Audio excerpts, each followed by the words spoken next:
Most people are too confused to ask questions. That's just the condition that we share in being in the human condition.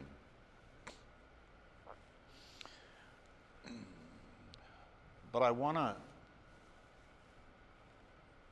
elaborate a little bit on what I've been talking about here recently, which has been this predetermination conversation and this conversation about no free will.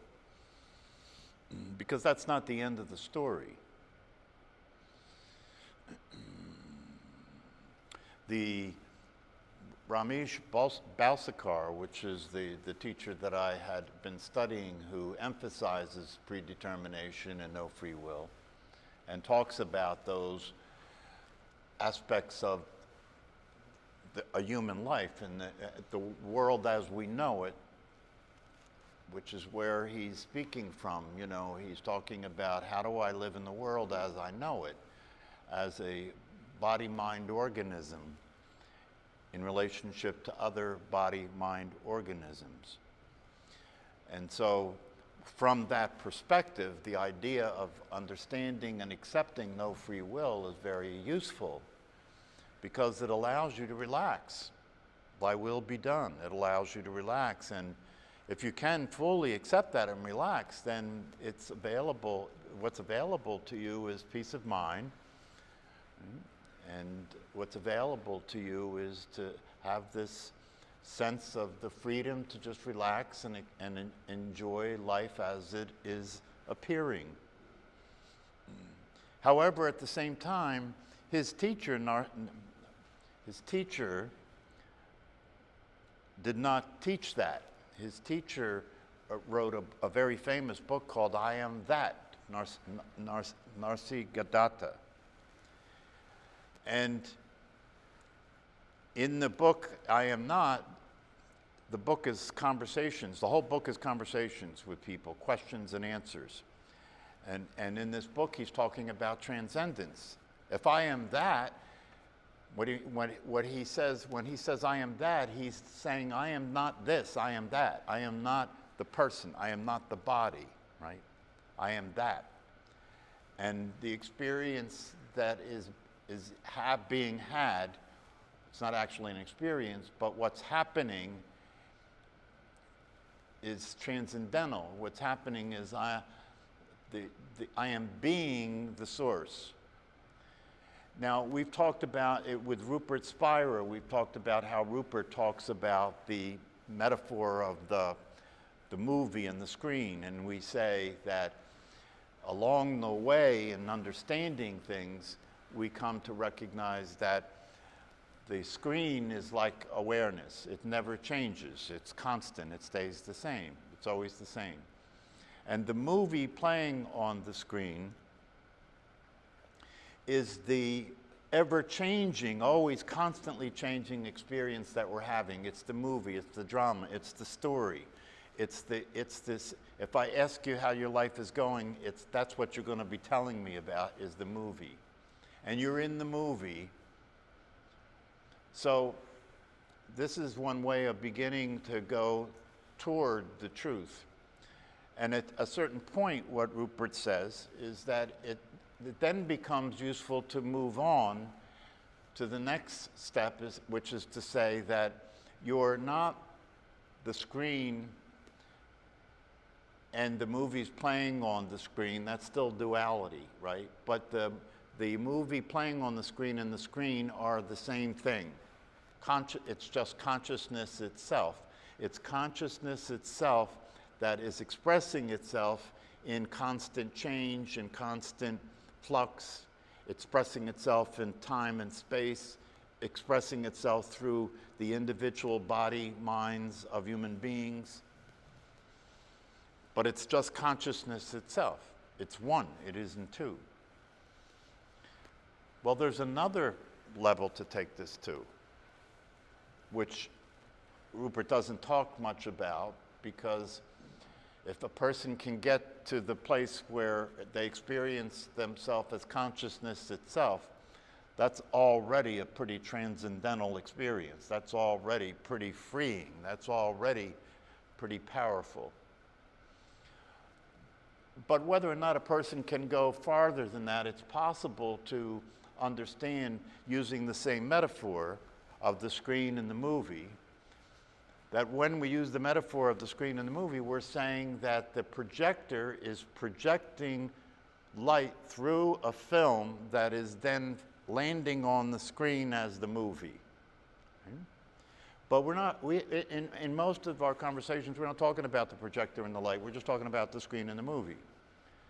Well, but the metaphor can be useful beyond the screen in the movie to consider that what appears on the screen is coming from the projector, and the projector is projecting light through a film. And so that if you want to take it back to another level in terms of the absolute, right? The absolute is light itself, is it not? When you see a movie, you're seeing light. So the pure form of energy, the pure God form is light itself, right? Maybe that's why the term enlightenment is a useful way to describe it. Now, the possibility of a human being actually transcending the state of awareness and consciousness, knowing oneself as awareness and consciousness, to actually experiencing yourself as the absolute source, which is light itself, that's a pretty tall order, right? But it's not necessary to take that on. It can be very powerful to simply get it. It can be very powerful to simply get that that is the bottom line, that that is the absolute reality. And then there's this other possibility that can be brought into play here that's very important in terms of this possibility of transcending the limitations of being a body-mind and transcending the predetermination that is the case for a body-mind and transcending the no free will that is the case of a body-mind. Because remember, the idea that there's no free will is only because at the level of human being, in the body-mind condition, right, the will of God is mitigated through your conditioning. The will of God is mitigated through your conditioning, right? And therein lies no free will, right? When you give up, if you give up completely the idea that you have free will and totally let go to thy will be done, the possibility of you experiencing yourself as the source comes into existence. If you absolutely let go and accept the will of God and let go of your will and accept thy will be done, the possibility of experiencing yourself as the source comes into existence. And the source is creative. The source can determine what's happening. And when you identify yourself with the source, which is determining what's happening, now your will and thy will are the same will. This is the transcendence. This is the possibility of transcending the limitations of experiencing yourself as a body, mind, and a person. Now, to pull that off is a big deal, right? Because remember, if you listen to the teachings of Balthasar, he calls it the divine hypnosis, right? Hypnosis is very powerful, is it not? Right? So to come out of a trance is what has to happen for you to transcend the limitations of a human being. You've got to break the trance. You've got to come out of the spell, right? And that is a very challenging thing to do. And this is where meditation comes in, because in order to accomplish that, you've got to have control of your attention. If somebody wants to hypnotize you, what do they have to do, right? They have to get your attention. Right? And so what's happened for most of humanity is your attention has been taken by the space-time reality. Your attention has been taken by the conditioned mind, by the illusion of space and time, by the illusion that people share about them being separate from one another and separate from the world, right? And so to break out of that is going to take something. And what it's going to take is nothing short of being able to pay attention with a conviction, nothing short of being able to pay attention with a conviction of the truth. In other words, pay attention from the view that you're not the person. Pay attention from the view of the source. So to pay attention from the view of the source means that instead of being a person attempting to experience yourself as awareness, your awareness intending to experience yourself through the person. You see the shift, right? And in order for that shift to take place, you have to move from believing in the truth, you have to move from having faith in the truth, you have to move from understanding the truth conceptually to being convinced that it's true. And start to live from the conviction that it's true. Right?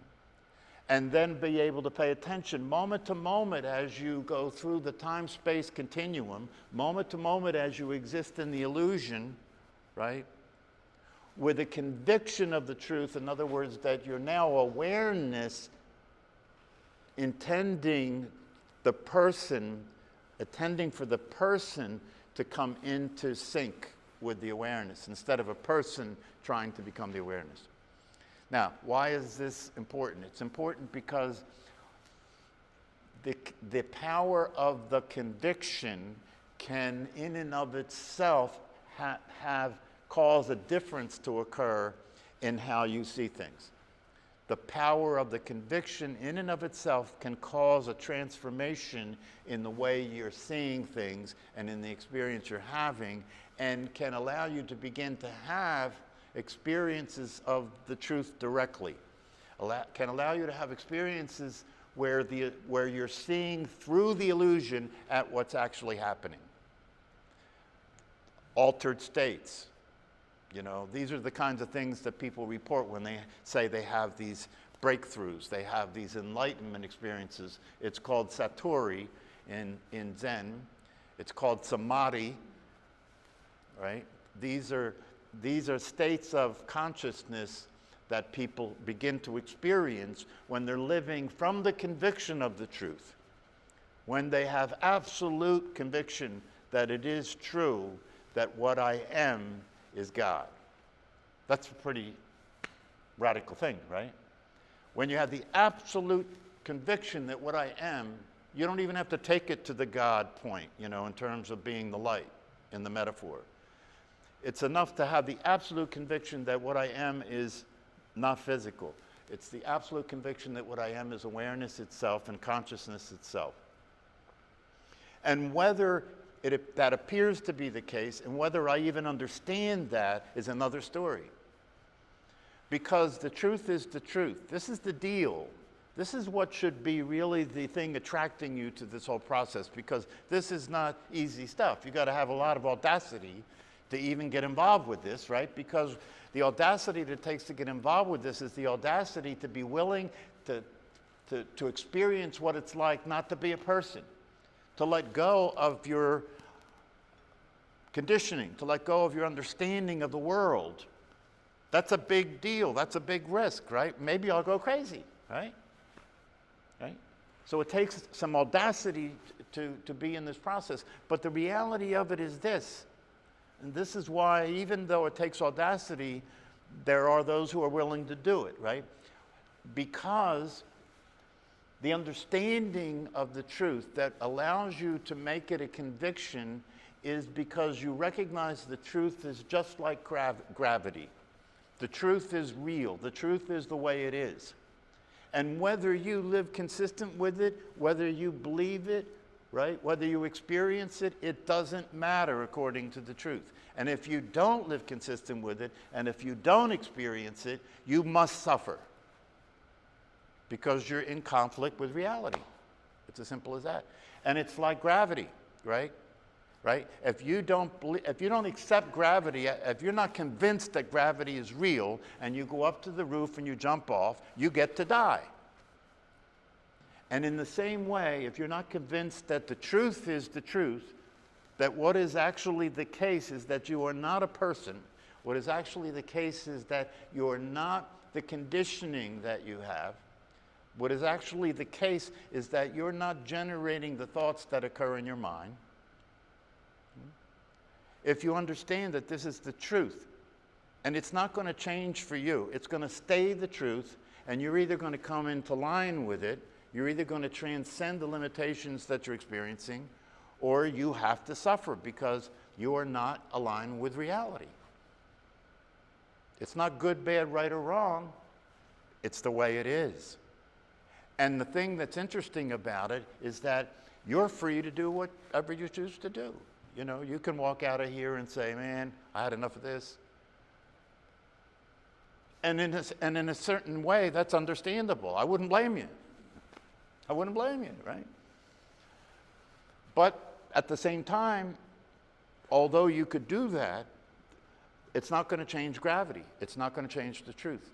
So you could walk out of here and say, I have enough of this, but then you're left to be in the limited world that everybody's experiencing, doing your best, being neurotic, being afraid. You've heard the phrase, you probably heard the phrase, the peace that passeth understanding. That's a phrase, right? The peace that passeth understanding, right? Because it's possible for you to get the truth without understanding it.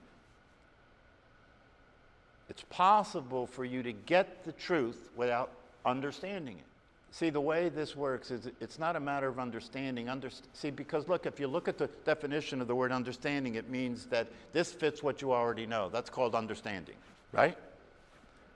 But this does not fit what you already know, right? But nonetheless, see, here's why you can get past understanding and still get it, right? Because you are the truth. You are the truth. If I speak to you about what you are, there is a resonance. There is an identification with what I'm saying, whether you understand it or not, right? You're hearing it from the heart, not from the head. That's the transcendence. The power of conviction and transcendence is when you're hearing the message from the heart, not the head, right? And the heart doesn't care about understanding anything. The heart's a direct connection to reality. What I'm talking about is beyond faith. Conviction is beyond faith. Faith can be blind, can it? Faith can be blind, right? That's why the institutionalized religions don't work, because they just say have faith, right? And then people go out and live their life, and as much faith as they would like to have, they get pulled into the human condition and behaving in human ways, and then they have to consider themselves a sinner, right? But this is beyond faith. The conviction is based on the essential experience that you're having all the time. You cannot deny the experience you're having of your existence, can you? Right. You don't have to have faith in that, do you? Well, that's what this is all about.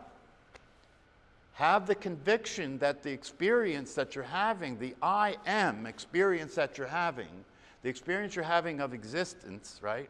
Have a conviction that that's the truth, that that's you, that's reality. That came before the personality. And that's still here. It's always here. It's always true. It doesn't change, right? So the conviction is the conviction of the experience you're having as being real, as being true. Although that conviction and that experience, when it gets translated through your conditioning, it turns into you being a personality. Right? And that's the way the program's going to run, right? That program is still going to run. That's why the conviction is powerful, because even though the program runs of you being a personality, if you're grounded in the conviction of what you actually are, right, then when that program is running, right, you're not lost in the trance. You're not lost in the program. You're not part of the program anymore. You can see the program from the reality of what you actually are. That breaks the trance. That breaks the trance. And then what happens is you begin to move away from being totally predetermined. you don't continue to do what your conditioning would have you do anymore. You start seeing things as they are, and you start to be different. You start to express the reality of yourself as awareness itself rather than express your conditioning. There's a certain freedom that comes with that. There's a certain effectiveness in living your life that comes from that. You stop trying to control everything. You allow things to be as they are with the conviction of who you are. And that conviction will start to have an effect on the way you see things. It'll start to have an effect on the way you feel. It'll start to have an effect on the experience you're having of life itself. And the conditioned version of reality will start to break up. And you'll start to see things more clearly. You'll start to have an appreciation of the unknown. You'll start to have an appreciation of the fact that reality is emptiness in form, right? Most human beings only ever see the form. When you start to live from the conviction of what you actually are, you begin to see the emptiness and the form. You can look at a tree and recognize, okay, that's a tree, that's the form, and look at a tree and see that I have no idea what that is. That's the emptiness. You know, you'll be able to see oneness. You'll be able to literally see that your perception, that everything that you're looking at is not separate things. It's always only one thing, right? The veil of the truth hides itself in its oneness. So almost everybody doesn't see the oneness, right? Everybody sees the separateness, the division. Everything, if you look in the room, everything is separate from everything else, and you're separate from that. That's the ordinary way that people see things, right? The truth is hidden in its oneness. So the oneness is here all the time, but you don't see that. That's the veil. That's the veil that when that veil lifts, you see that you see the oneness, and the oneness and you are the same thing. And that's the experience of reality. That's the experience of reality. So, you know, I'm trying to take us to an appreciation of the fact that there's the conditioned reality of being a person that's limited and predetermined without free will, right? But then there's the possibility of transcending that, transcending karma, transcending your conditioning, right? And literally creating a future that's not a function of the past. That's the possibility that we're talking about, yeah.